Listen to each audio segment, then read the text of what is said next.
According to the Windsor-Essex Health Unit, more than 1 in 10 households, 10.8%, are moderately or severely food insecure across the region. And with so many people out of work due to the coronavirus and dependent upon these essential community agencies in order to survive and feed their families, what's the key to making sure that they're fully stocked and receive the lifelines of support and olive branches they need in order to stay afloat?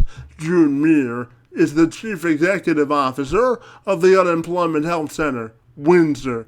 She joined me this week to discuss the food insecurity situation across Windsor and Essex County and what we can all do to lend a helping hand during this time. I'm Kevin McShann. Let's have this conversation.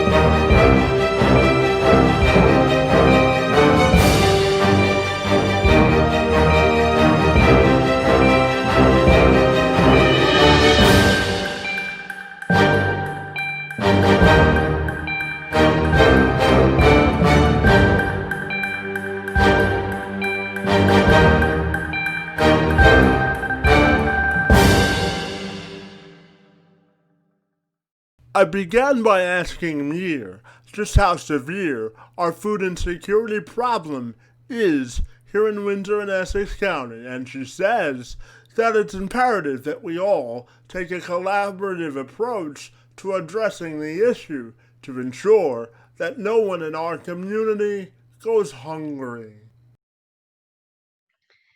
Well, it's very significant. Local food insecurity is an invisible epidemic that we all need to make people aware of. So I believe bringing awareness to the food insecurity problem is what we all need to do. And it's all of our responsibility to do that, Kevin.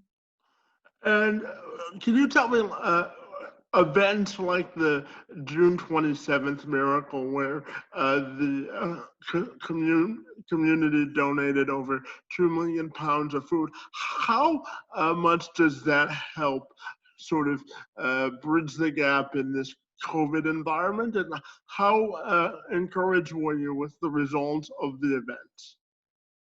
So it's going to help us tremendously. That's a lot of food. And the food's not just for the 15 food bank members that we serve here at the Unemployed Help Center, but it's going to help a whole community. There are lots of other food banks, food kitchens.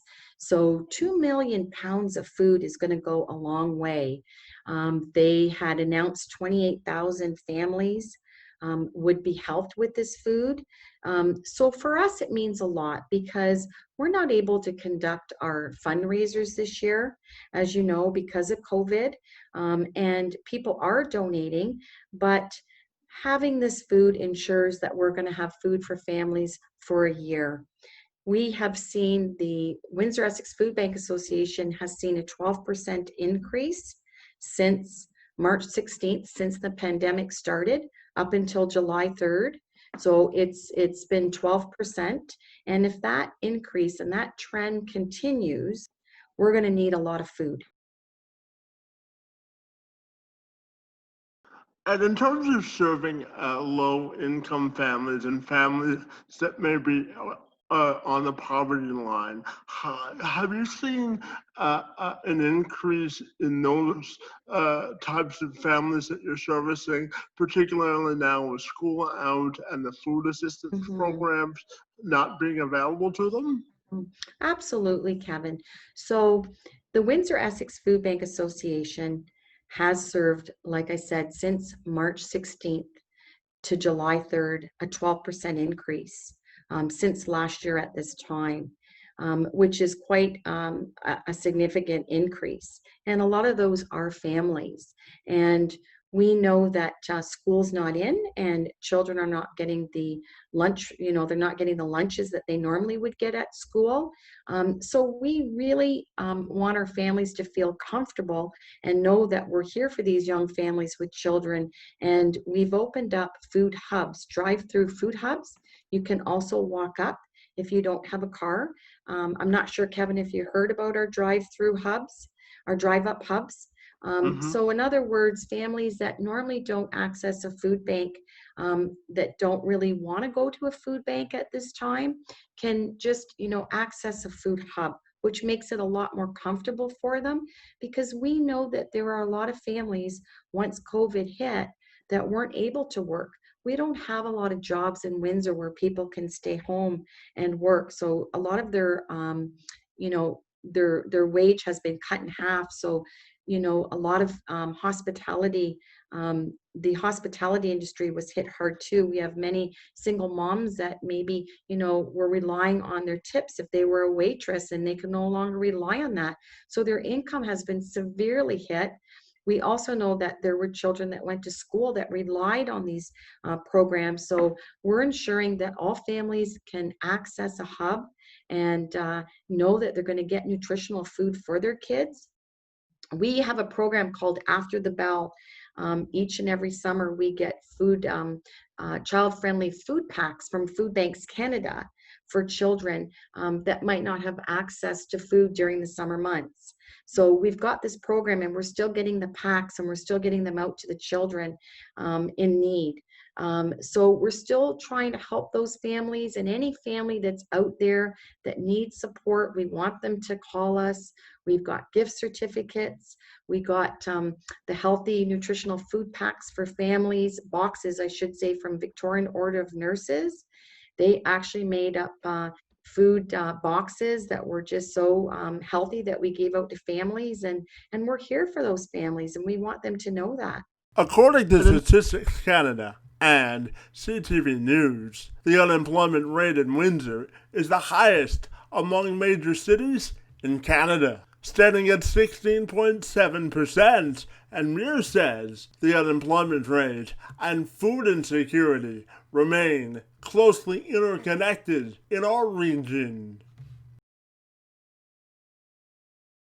It's absolutely interconnected because when you're unemployed, the last thing you spend your money on is food, Kevin. So they'll make sure they pay their rent, they pay their utilities. And so unfortunately, food is one of the last things. So we want these families to know that we're here for them and that we've got food and we want to get the food out to people that need it. Families, seniors, students. There's a variety of different new faces showing up at our food banks, at our food hubs, and we're here to help them. That's what the food is here for. And we're in a pandemic. So we realize that people are suffering. And as time goes on, we know that the need's going to get greater. We know that the third shift at Chrysler's on Friday ended, That's a and that big those one, yeah. individuals, yeah. And so there's also all the little feeder plants that are going to be suffering as well. So until you're waiting for those EI checks, you're never prepared. And like I said, food is the last thing that people want to, spend their money on because they're going to try and keep their heat or their electrical bill going so they can have air conditioning. They want to pay that rent. They've got bills to pay.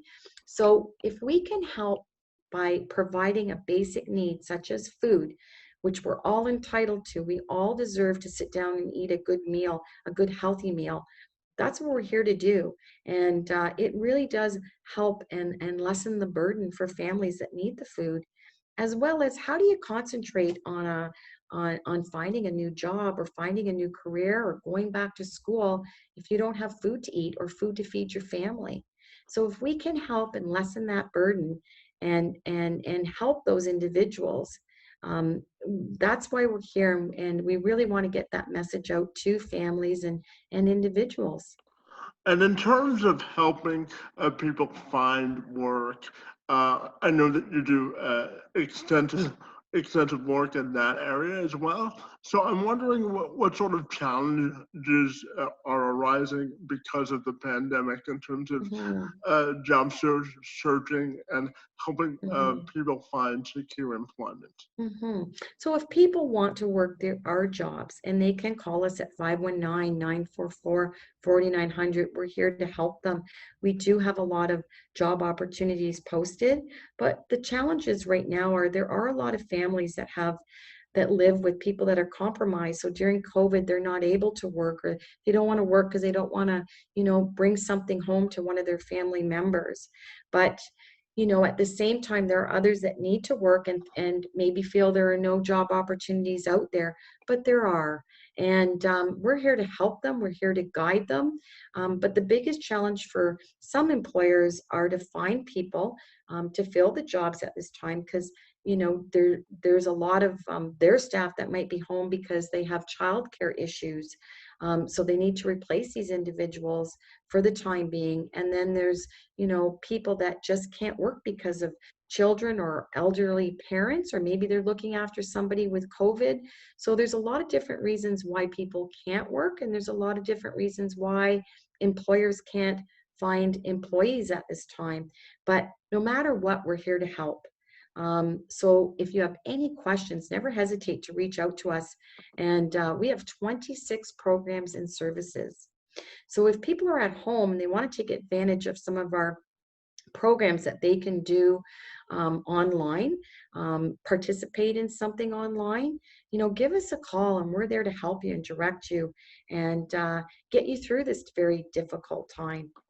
And in terms of how people can help if they want to Mhm. support your efforts in terms of food or employment, how do they do that?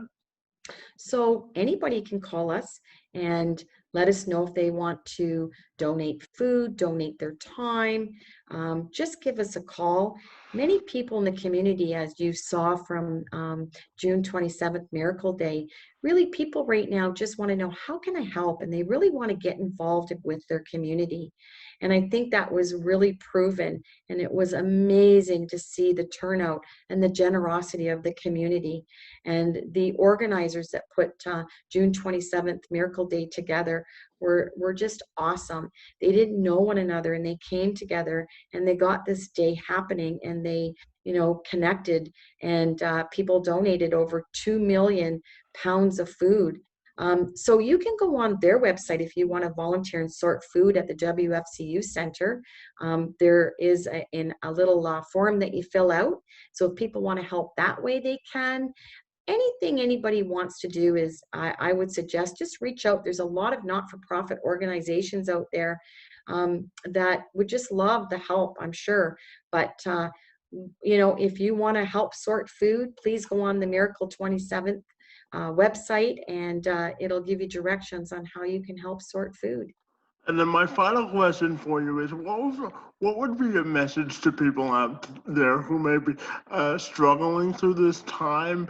And are you seeing an increase in any certain demographic that you may not have seen before the pandemic? Mhm. So we see a lot of different faces utilize our drive up hubs and walk up access to food. So what we did before, I should explain to you, Kevin, we had a grocery store model, but we had to change our model once COVID hit. We knew that we couldn't have people in our food bank as well as the other 15 food banks. So what we did was we opened up 4 and we're down to 3 hubs where cars just drive up, they pop their trunk open, they access food pretty quickly, and we have seen a lot of new faces and we have seen a lot of families. But we also see seniors, we also see a lot of international students, we also see a lot of students. So I wouldn't say there's really a trend in any one, um, you know, geographical um, status. So anyways, I guess I should reword that. I don't really see a trend. It's everyone that needs help that's accessing the hubs. So everybody's utilizing it, and that's what we want. We want people to feel comfortable. Not everybody feels comfortable if they've never used a food bank before. So that's why these drive-up hubs are helping. It makes people feel they can access it. We want them to still feel they're comfortable. We don't ask a lot of questions. So my message to people out there that are afraid or just really don't want to ask for help, don't feel that way. Look up on our website where our hubs are, and just please come out and get some food. That's what we're here for. And the community has just donated all this food and want to make sure it gets in the right hands. So if you're uncomfortable, you can always call us, and we'll help direct you, and know that we're here. Well, June, I want to thank you for your time this morning and all the work that you and your staff do to make our community a better place to live. Thanks so much for your time and for joining us Oh, this oh, morning. thank you. It was a pleasure joining you anytime, Kevin, and take care, stay healthy. You too. Thanks for your